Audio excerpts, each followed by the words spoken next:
சரி, ஏசப்பா ஸ்டீபன் பிரதரை பார்த்து ஒன்று சொல்றாரு. என்ன சொல்றாரு அப்படின்னா, தட்டுங்கள் அப்பொழுது உங்களுக்கு திறக்கப்படும். மத்தேயு 7:7. இப்போ உங்களுக்கு ஒரு கேள்வி.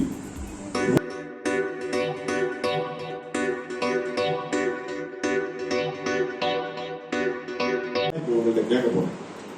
பிள்ளைகளே, புசிக்கிறதற்கு ஏதாகிலும் உங்களிடத்தில் உண்டா என்றார். யோவான் 21:5. பிள்ளைகளை புசிக்கிறதுக்கு தான் சாப்பிடுறதுக்கு ஏதாகிலும் உங்களிடத்தில் உண்டா?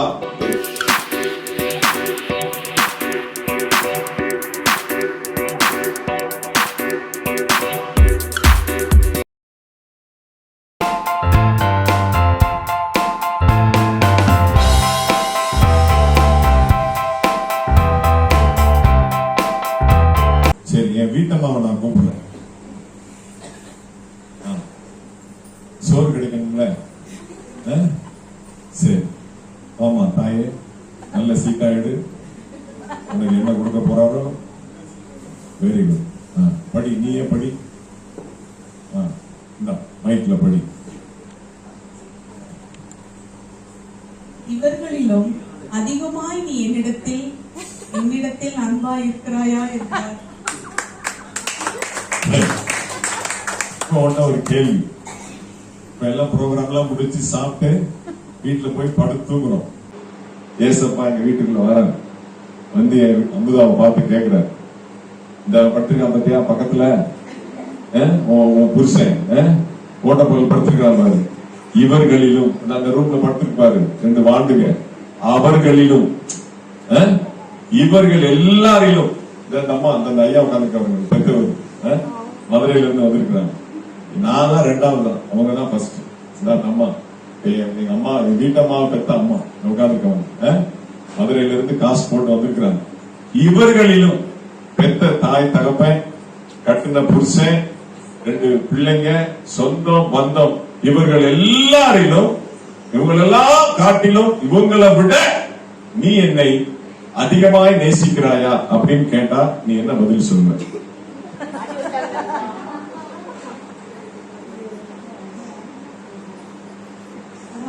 உலகத்துல அப்படின்னு பார்த்தா ஆண்டவர் கொடுத்த அம்மா அப்பா அவங்கள கனம் பண்ணணும்னு ஆண்டவர் சொல்லியிருக்காரு. அதனால அவங்கள நான் கனம் பண்றேன், அவங்கள மதிக்கிறேன், அவங்களுக்கு மரியாதை கொடுக்குறேன். அதெல்லாம் என் வீட்டுக்கார் பெருசா நினைக்கிறாங்க. அவங்க அவங்களுக்கு வேண்டிய அன்பை நான் செலுத்துறேன். அதே போல என் கணவருக்கும் பிள்ளைங்களையும் நான் அன்பாதான் நேசிக்கிறேன். அவங்க அது இல்லைன்னு சொல்ல முடியாது. ஆனா எல்லாவற்றிலும் மேலாக ஆண்டவரை தான் நான் அதிகமா நேசிக்கிறேன். ஏன்னா அவர் தான் நான் இந்நாள் வரைக்கும் இந்த பூமியில நம்ம வாழ்றதுக்கு காரணமா இருக்கிறது அவர் தான்.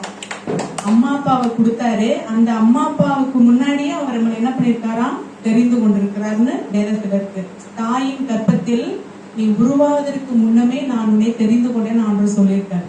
அதனால அவர் தான் எப்பவுமே ஃபர்ஸ்ட். அவர் தான் ஃபர்ஸ்ட் ஹீரோ. அவர் தான் ஃபர்ஸ்ட். அதுக்கப்புறம் தான் வரிசையா அடுத்தடுத்து அப்படியே ஃபர்ஸ்ட் நம்ம அம்மா அப்பா வயிற்றுல வந்தோம், அதுக்கப்புறம் நம்முடைய கணவர், அப்புறம் நம்முடைய பிள்ளைங்க, அப்படியே வரிசையா வருவாங்க. ஃபர்ஸ்ட் ஆண்டவர் தான், ஜீசஸ். மாமியார் சொல்றாங்க, நீ மதுரைக்கு வாடி, நான் உனக்கு முக்கியம் இல்ல, உனக்கு ஏசுனார் தான் முக்கியமா?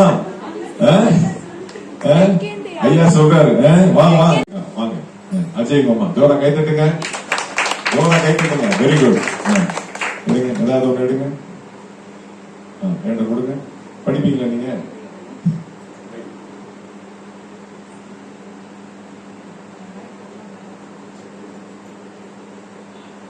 இவங்கள்ட்ட ஏசப்பா என்ன கேட்கிறார் அப்படின்னா, ஆனந்திய காட்ட என் நாமத்தினாலே, அதாவது ஏசப்பாவுடைய பேர்ல உங்க பையன் அனுப்புறீங்க, அப்பா பேரை சொல்லி கடையில போய் 2 புரோட்டா வாங்கிடுவாங்க, அப்புறம் காசு கொடுத்துக்கலாம். அப்பா பேர் சொன்னா அந்த கடையில கொடுப்பாங்க. அப்பாவும் அந்த புரோட்டா மாஸ்க்கும் ஃப்ரெண்டு. அந்த மாதிரி ஒரு உதாரணத்துக்கு சொல்றேன். அப்போ என் பேரை சொன்னா என்ன பண்ணுவான், என் மகன் போய் வாங்கிட்டு வந்துடுவான் கடையில. அந்த மாதிரி என் நாமத்தினால, என் பேரை சொல்லி ஆண்டவர் சொல்றாரு, ஏசப்பா பேரை சொல்லி நீங்கள் எதை கேட்டாலும் அதை நான் செய்வேன். என் நாமத்தினால, என் பேரை சொல்லி நீங்க எதை கேட்டாலும் அதை நான் செய்வேன் அப்படின்னு ஏசப்பா உங்கள்கிட்ட சொல்றாரு. என்ன பண்ணணும் அப்படின்னா, உங்க வீட்டையா கேட்கக்கூடாது, உங்க பையனுக்கோ உங்க பொண்ணுக்கோ கேட்கக்கூடாது. உங்களுக்கு தனிப்பட்ட முறையில இன்னைக்கு நைட்டு ஏசப்பா உங்க வீட்டுல வந்து, ஆனந்தி உனக்கு என்ன வேணும் அப்படின்னு கேட்டா நீங்க என்ன கேட்பீங்க அவர்கிட்ட சொல்லுங்க.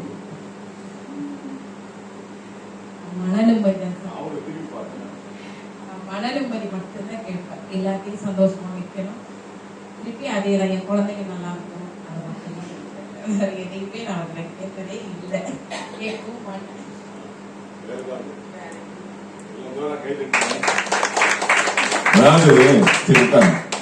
படுத்தா தூக்கம் வரும். அதானே, எத்தனை பேரு தூக்க மாத்திரை போட்டு தூங்குறான்?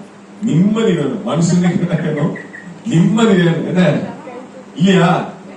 இருக்கா? பாத்தீங்களா, ஆண்டவர் தீர்க்க தரிசனமா பேசுறார். உங்களை நேசிக்கிறார். அதனாலதான் என்னை ஆண்டவர் இங்க ஒரு வாட்ச்மேன் மாதிரி வச்சிருக்கிறார். இந்த கிராமத்துல எல்லாம் பாத்தீங்கன்னா, அந்த மாட்டு வண்டி பாத்தீங்களா, இந்த மாட்டு வண்டி நடுவுல ஒரு கட்டை இருக்கும்ல, இந்த முகம், அதுல படுத்து தூங்குவாங்க. பாத்தீங்களா, கயத்து கட்டில படுத்து தூங்குவாங்க. நம்ம ஏசி ரூம்ல படுத்து நல்ல 35,000 40,000 ரூபாய் மெத்தையெல்லாம் வாங்கி போட்டு படுத்து, மெத்தைய வாங்கினேன் தூக்கத்தை வாங்கின மாதிரி நமக்கு என்ன வராது? தூக்கம் வராது. மனுஷனுக்கு என்ன வேணும்? முதல்ல நிம்மதி, சமாதானம், அமைதி, ஒரு நிம்மதியான ஒரு வாழ்க்கை. விடிஞ்சா என்ன ஆகுமோ, எவன் வருவானோ, எவன் கதவை தட்டுவானோ, என்ன பிரச்சனையை இழுத்துட்டு வருமோ, பிள்ளைங்க என்ன சேட்டை பண்ணிட்டு வருமோ அப்படின்னு சொல்லி ஒரு பயந்து பயந்து வாழ்ற வாழ்க்கை நமக்கு இருக்கக்கூடாது. அப்ப எல்லாத்தையும் அவர் பாதத்தில் நாம வச்சுட்டோம் அப்படின்னா நமக்கு ஃப்ரீ ஆகும். வாங்க நகோமியம்மா வாங்க.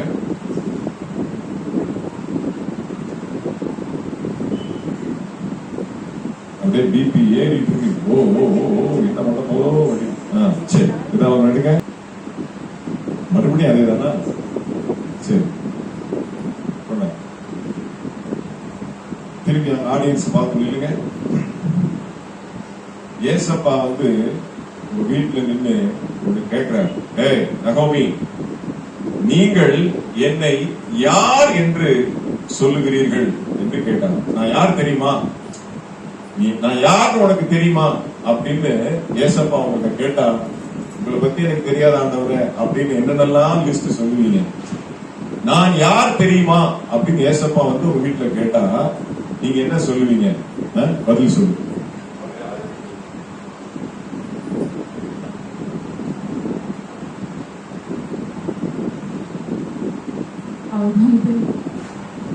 நமக்காக வந்தவரு, நம்முடைய பாவங்களை மன்னிக்கிறதுக்காக வந்தவரு.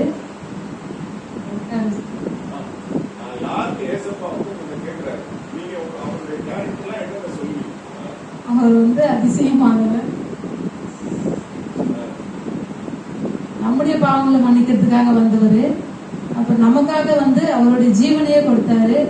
அவர் வந்து இந்த கஷ்டப்படுற ஏழைகளுக்கு, இல்ல வேதனைப்படுறவங்களுக்கு, நம்ம எல்லாருக்காகவும் அவர் ஜீவனை கொடுத்து நம்மளை வந்து ரட்சிக்கிறதுக்காக வந்தவர். ஏசப்பா யார் அப்படின்னா, நம்முடைய பாவங்களை மன்னிக்கிறதுக்காக பூமியில வந்தவர். 10,000 ரூபாய் கடன் வாங்கிக்கணுமா, வாங்கினாலும் வேண்டாப்பா பரவாயில்ல போ தொலைச்சு போ அப்படின்னு எவ்வளவு சந்தோஷப்படுறோம். அப்பா விட்டுதுரா நிம்மதி, என்னைக்கு கட்டி அடைப்பேனோன்னு சொல்லி திணறிட்டு இருந்தேன் அப்படின்னு நம்ம எவ்வளவு ஒரு நிம்மதியா இருக்கிறோம். அதெல்லாம் விட ஒரு பெரிய கடன் என்ன அப்படின்னா, எல்லார் தலைமையிலையும் பாவ கடன், பாவ சுமை. அதை வந்து எந்த மனுஷனால என்ன பண்ண முடியாது, தீர்க்க முடியாது. அது ஏசப்பாவால மட்டும்தான் முடியும். அதற்காக தான் அவர் சிலுவையில ரத்தம் சிந்தினார். சரிங்களா சிஸ்டர், உங்க பேர் என்ன? சரிங்களா, உங்களதான். வாங்க, நீங்க தான், உங்களதான். பாருங்க பின்னாடி கை காமிச்சு வெயிட் வாங்க. வாங்க சார், வாங்க வாங்க வாங்க. ஏதாவது ஒண்ணு எடுங்க.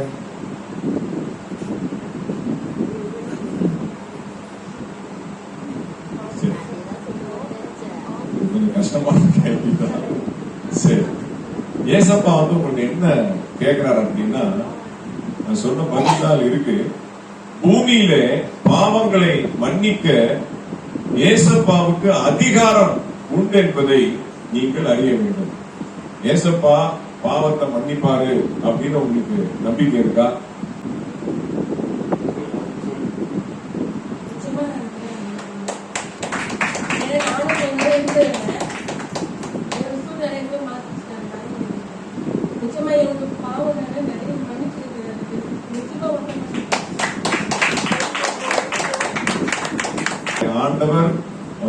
பாவத்தை மன்னிச்சிருக்கிறத இன்னைக்கு கண்ணீரோட அவங்க இன்னைக்கு அர்ப்பணிச்சிருக்கிறாங்க. யாருக்கு எந்த சீட்டு விழுன்னு எனக்கு தெரியாது. ஆனா இன்னைக்கு ஆண்டவர் என் பாவத்தை மன்னிச்சிருக்கிறார் அப்படின்னு சொல்லி அவங்க சாட்சி சொல்றது பெரிய அபூர்வம். சரி.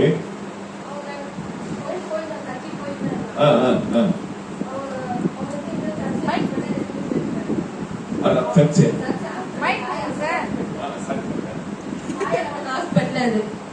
அங்க என்னமோ என்ன சொல்றாங்க, அவங்க என்ன சொன்னாங்க, மாறி பார்த்தா எனக்கு கஷ்டமா, சாக்ஸ் வரும், எனக்கு பிக்ஸ் வரும், எனக்கு பிக்ஸ் வரும், அது குழந்தை ரொம்ப கஷ்டம் உங்களுக்கு, இங்க பார்க்க முடியாது, என்னைக்குமே பெட்ல அட்மிட் பண்ணிட்டு அந்த பிக்ஸ் சொன்னாங்க. எங்க அப்பா யாருமே இல்லை அந்த அப்படி என்னால ஒன்றும் பண்ண முடியல. நான் எனக்கு சூழ்நிலை கிடையாது. அவங்க வந்து அதிகமா ஒரு வழி தான் அதே டாக்டர் இருக்காங்க, இனி வந்து இருக்கிறவங்க பாண்டிச்சேரி போயிட்டாங்க. அப்புறம் அங்கிருந்து பாண்டிச்சேரி போயிட்டாங்க. அதுக்கடியில என்ன நடக்குன்னு தெரியாதுன்னு சொல்லிட்டாங்க. அங்க 1000 ஹாஸ்பிட்டல் அங்க வந்து சர்ஜரி அங்க நான் அப்புறம் சர்ஜரி போயிட்டாங்க. அவங்க யாருமே உங்களுக்கு அங்க அழுதுட்டு அப்புறம் சர்ஜரி போயிட்டேன். அதான் சர்ஜரி அழுதுட்டு யாருமே யாரும் கூட இருக்க பாண்டிச்சேரி பஸ்ல போயிட்டோம். பஸ்ல போயிட்டு ஒரு ஹாஃப் அன் ஹவர் தான் போய் வண்டியே எந்த ஒரு பிரச்சனையுமே கிடையாது. அந்த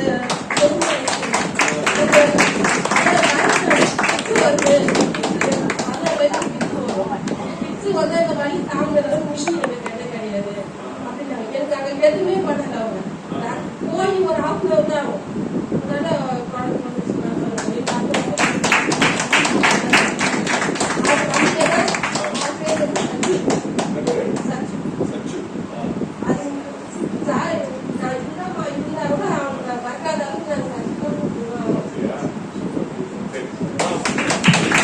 சொன்னதை நான் கொஞ்சம் விலைக்கு சொல்றேன்.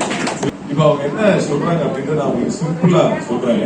அதாவது சச்சு தம்பி வந்து 25 டிசம்பர் 2025 இங்க வந்து உட்காரணும் அப்படின்னு அவர் பறக்கிறதுக்கு முன்னாடியே பிறந்த நாள் ஜோரா கேட்டு ஏசு பிறந்த நாள் அன்னைக்கு நீங்க பிறந்திருக்கீங்க. ரொம்ப சந்தோஷமா. அப்ப என்ன நான் சொல்ல வரேன் அப்படின்னா 25/12/2025 அதாவது இன்னைக்கு இந்த நேரம் மணி 7:30 இவர் வந்து என்ன பண்ணணும், இங்க உட்கார்ந்து இருக்கணும் அப்படின்னு சொல்லி அவர் எழுதப்பட்டிருக்கு. அவர் பிறக்கிறதுக்கு முன்னாடி எழுதப்பட்டிருக்கு. அது பிட்ஸ் வந்தா என்ன, இல்ல ஜன்னி வந்தா என்ன, இல்ல பிபிஎன் எதுவும் என்ன பண்ணாது, ஒண்ணும் செய்யாது. அப்ப என்ன அர்த்தம் அப்படின்னா பாவங்களை மன்னிக்க அவருக்கு அதிகாரம் உண்டுங்கிறதுக்கு அடையாளம் சாட்சி இந்த அம்மா. ஏன்னா பாவத்திற்கும் வியாதிக்கும் கனெக்ஷன் இருக்கு, பாவத்துக்கும் நோய்க்கும் கனெக்ஷன் இருக்கு. அந்த கனெக்ஷன் என்ன பண்ணிருக்கிறாரு, கட் பண்ணிட்டாரு. அப்ப என்ன கட் பண்ண அர்த்தம், பாவத்தை மன்னிச்சுட்டார். மன்னிச்சதுனாலதான் இன்னைக்கு அவரு ஒரு மகனாக இன்னைக்கு அழகா உட்கார்ந்து இருக்காரு. சரியா? அப்ப என்ன அர்த்தம் அப்படின்னா பாவங்களை மன்னிக்கிற அதிகாரம் யாருக்குமே கிடையாது, இயேசுவை தவிர. ஏன்னா அவர் அதற்காகவே பிறந்தார். அவர்கிட்ட தான் அந்த பவர் இருக்கு. பாவங்களை மன்னிக்கக்கூடிய பவர் வேற யாருக்குமே கிடையாது. எத்தனை கோடி செலவு பண்ணாலும் கிடையாது. அவருடைய பாருங்க, வயிற்றுல இருக்கும்போது பயந்து போய் என்ன பண்ணாங்க, என்ன ஆகுமோ அப்படின்னு துடிச்சுட்டு இருந்தாங்க. ஏசப்பா ஆபத்து காலத்துல என்னை நோக்கி கூப்பிடு, நான் உனக்கு மறு உத்தரவு அருள் செய்வேன், அப்பொழுது நீ என்னை மகிமைப்படுத்துவார். அப்ப ஆபத்து நேரத்துல பாருங்க, அவங்க ஏசப்பா அப்படின்னு சொல்லி கூப்பிட்ட போது என்ன பண்ணிருக்கிறாரு, பாவத்தை மன்னிச்சிருக்கிறாரு. இன்னைக்கு அவங்க மகிமைப்படுத்தி கொண்டிருக்கிறாங்க ஏசப்பாவை. சரியா? இன்னைக்கு அவங்க சாட்சி சொல்றாங்க. எனக்கு அப்படியே புல்லரிக்கி. ராஜோடியா ராஜோடு சச்சு லாஸ்ட். ஏண்டா குட்டி, நம்ம வீடு 2 வீடு. இப்படி வாங்க. யாரு பேனா பண்ணுமா மக்கா? சரி, என் மகன் நல்ல சீட்டாடு ராஜா 2 வீடு. சரி, வெரி குட். நான் தான் பாருங்க.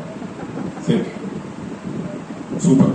இவன் நிறைய கேள்வி கேட்டே என்னையே பொண்டாட்டி டார்ச்சர் பண்ணுவான், பயங்கரமா டார்ச்சர் பண்ணுவான். சரி, மத்தேயு புஸ்தகம் 14வது அதிகாரம் 29வது வசனத்துல, அதற்கு அவர் வா என்றார். அப்பொழுது பேதுரு படவை விட்டு இறங்கி இயேசுவினிடத்தில் போக ஜலத்தின் மேல் நடந்தான். நீ ஏசப்பா ஒரு போட்ல போயிட்டு இருக்கிறீங்க, சரி, நீ ஒரு போட்ல போயிட்டு இருக்கிற, ஏசப்பா வந்து கடல் மேல நடந்து உன் போட்ல வந்து ஏறி இருக்கிற. ஏசப்பா கடல்ல நடக்கிறத பார்த்த உடனே ஆச்சரியப்படுறான், இப்படிடா தண்ணி மேல இவர் நடக்கிறாரு அப்படின்னு சொல்லி ஆச்சரியப்பட்டு, நானும் நடக்கிறதுக்கு விரும்புறேன் அப்படின்னு சொல்லி ஏசப்பாட்ட சொல்றான். அதற்கு வா அப்படின்ற. அந்த மாதிரி ஏசப்பா நீ கடல்ல நட அப்படின்னு சொன்னா நீ கடல்ல நடந்துருவியா? முடியுமா? பயம் இருக்குமா? எப்படி இருக்கு? அப்படி உண்மையிலே அப்படி ஒரு ஒரு ஒரு சிச்சுவேஷன் உனக்கு வருது அப்படின்னா பேதுரு மாதிரி நீ எப்படி ஃபீல் பண்ணுவ? ஏசப்பா தானே, அவர் சொல்லிட்டாரு ஓகே அப்படின்னு தண்ணியில கால் வச்சிருவியா? இல்ல ஐயோ தண்ணியில கால் வச்சா உள்ள போயிருவேனே, திமிங்கல இருக்கு அப்படின்னு பயம் இருக்குமா? இல்ல ஏசப்பா சொன்ன அந்த வா அப்படின்ற வார்த்தையில உனக்கு நம்பிக்கை இருக்குமா? அதாவது பேதுரு இறங்கி நடந்தனாலதான் கீழே விழுட்டாரு. நான் அப்படி இறங்கினோட குடும்பம் ஓடி போய் கேட்க பிடிச்சிடலாம், கீழே விழுக மாட்டேன்ல. இறங்கின குடும்பம் ஓடி போயிடுவேன், ஓடி போயிட்டு ஏசப்பா நின்றுவேன், அப்ப கீழே விழுக மாட்டேன். முதல் 8 வச்சா தானே கால் உள்ள போகுன்ற பயம். அடுத்த 8 வைக்கிறதுக்கு அந்த மைண்ட் போறதுக்குள்ள கடல்ல இறங்கி ஓடிவான், நடக்கமாட்டான். டேலண்ட் பாத்தீங்களா? சரி, அந்த அளவுக்கு அவர் வான்னு சொன்னா ஓடியே வந்துருவான். சரி, கடைசி கடைசி கடைசி சூப்பர். உன் பேர் என்ன? நவீன்குமார். ஜோரா கைட்டுங்க. பையன் வீடு சூப்பர். ஒன்னே ஒண்ணுதான் வாசிக்கிறது. என்னை ஜனங்கள் யார் என்று சொல்லுகிறார்கள் என்று கேட்டார். அதாவது ஏசப்பா வந்து உன்னை கேட்கிறார், எப்பா அந்த ஊருக்காரங்க எல்லாம் என்னை பத்தி என்ன சொல்றாங்க, அப்படிதான் உனக்கு ஐடியா இருக்கா? தெருல போகும்போது வரும்போது என்னை பத்தி என்ன பேசிக்கிறாங்க அப்படின்னு ஏசப்பா உன்னை கேட்டா நீ என்ன பதில் சொல்லுவ? அப்படி கேட்டா கடவுள்னு சொல்லணும். ஒரு வார்த்தை நாளும் திருவார்த்தை. சூப்பர். உங்கள்கிட்ட கேட்க போறேன், பிள்ளைகளே புசிக்கிறதற்கு ஏதாகிலும் உங்களிடத்தில் உண்டா என்றார். யோவான் 21:5. பிள்ளைகளை புசிக்கிறதுக்கு தான் சாப்பிடுறதுக்கு ஏதாகிலும் உங்களிடத்தில் உண்டா என்றார். இப்ப ஏசப்பா அந்த நைட்டு உங்க வீட்டுக்கு வராரு, ஏசப்பா நைட்டு உங்க வீட்டுக்கு வராரு, சாப்பிட ஏதாவது இருக்கா சுமதி அப்படின்னு கேக்குறாரு. அவருக்கு நீங்க என்ன கொடுப்பீங்க? மைக்ல சொல்லுங்க, பக்கத்துல வச்சுக்கீங்க. சாப்பாடு தான் கொடுப்போம். கொடுப்பீங்களா? கண்டிப்பா கொடுப்போம். எல்லாம் காஃபி டீ எதனா எங்க வீட்டுல இருக்கிறது கொடுப்போம். பாத்தீங்களா, அவங்க வந்து டீ குடுக்கறதுனால டீ வந்து ரெடியா இருக்குன்றாங்க. அப்ப என்ன இருக்கோ ஏசப்பா அவங்க கேட்ட உடனே என்ன கேட்டாலும் கொடுப்போம் சார். வானத்தையும் பூமியும் உண்டாக்கின ஒரு பெரிய கடவுள் வீட்டுக்கு வராரு, வீட்டுல இருக்கிறத தான் கொடுப்பீங்களா? ஆமா சார். கொஞ்சம் உட்காருங்க, ஸ்பெஷலா போய் கடையில போய் பிரியாணி வாங்கிட்டு வரேன். என்ன வந்தோடனே தண்ணி கொடுக்கணும், சரி, காபி எதனா ஒண்ணு போட்டு கொடுத்துட்டு சரி கொஞ்ச நேரம் வெயிட் பண்ண மாதிரி இருந்தா சரி சமைக்கலாம் நம்ம யோசிப்போம்ல. சரி ஏசப்பா வந்திருக்காரு, சரி போ நம்மளுக்கா தோணும் இல்ல சார், சரி வெயிட் பண்றாரு போகுது, சரி அதனால எதனா செஞ்சு கொடுக்கலாம், எல்லாம் கடையில வாங்கிட்டு வந்து கொடுக்கலாம் யோசிப்பேன். இந்தியில ஒரு பழமொழி இருக்கான், காய்ச்சலும் விருந்தாளியும் வந்தா ஒண்ணுமே கொடுக்காத, அது மறுபடியும் வராது. எப்படி? காய்ச்சல் வந்தா சாப்பிடவே கூடாது, ஆட்டோமேட்டிக்கா காய்ச்சல் போயிடும். அதே மாதிரி விருந்தாளி வந்தா எதுவுமே கொடுக்காத, மறுபடியும் வீட்டு பக்கமே தலைச்சே படுக்கணும். என்ன அப்படி கிடையாது. நம்ம எல்லாம் தமிழர்கள் விருந்தோம் இல்லையா, வீட்டுக்கு வர்றவங்கள அப்படி உபசரிக்கும். அதனால ஏசப்பா வந்தா என்ன பண்ணும், நல்லா கவனிச்சிடணும். சரி, நன்றி, போங்க. Very good.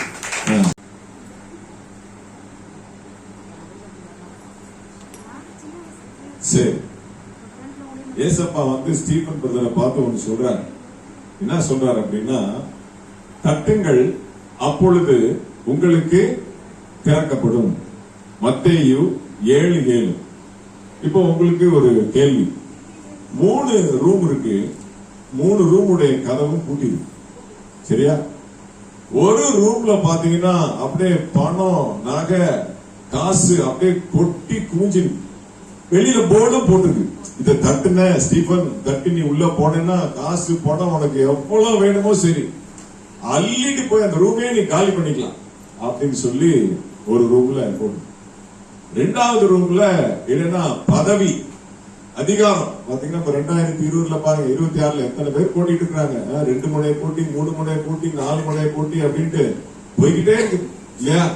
3வது ரூம்ல ஜீசஸ் அப்படின்னு போட்டு, ஏசப்பா அப்படின்னு போட்டு, சரியா?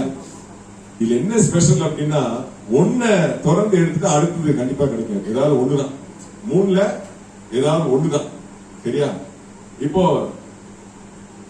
அந்த பணம், காசு, நகை இருக்கிற அந்த கதவை தட்டுவீங்களா? இல்ல அதிகாரம், பதவி, புகழ், பெருமை அந்த கதவை தட்டுவீங்களா?